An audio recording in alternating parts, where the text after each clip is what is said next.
টাকা পয়সা নিয়ে পালিয়ে যাওয়ার সময় প্রিয়াঙ্কাকে আড়াল থেকে দেখে ফেলল শিব। হ্যাঁ বন্ধুরা, পুরো পর্ব দেখতে এই ভিডিওটা দেখুন। মহারাজ পূজাকে একটা চেয়ারের সঙ্গে বেঁধে রাখে। তার বাবা এসে বলে, কি করছিস তুই? মহারাজ বলে, ওকে বেঁধে রাখছি যেন আমাকে কেউ বিরক্ত না করে, তারপর আমি বাস ধরে চলে যাব। এরপর দেখা যায় প্রিয়াঙ্কা পালিয়ে যাওয়ার সময় প্রিয়াঙ্কাকে আড়াল থেকে দেখে ফেলে শিব। শিব দেখে ভাবে, কি হলো, ফ্রড বৌদি যাচ্ছে কোথায়? শিব মনে মনে ভাবে, এই খবরটা এক্ষুনি মেজদাকে জানাতে হবে।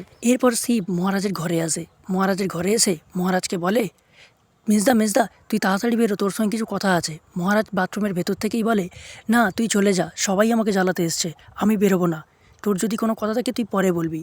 শিব বলে, না রে, এটা জরুরি কথা। শিবের এই অবস্থা দেখে পূজা, মিলি এবং সুবিনয়বাবু অবাক হয়ে যায়।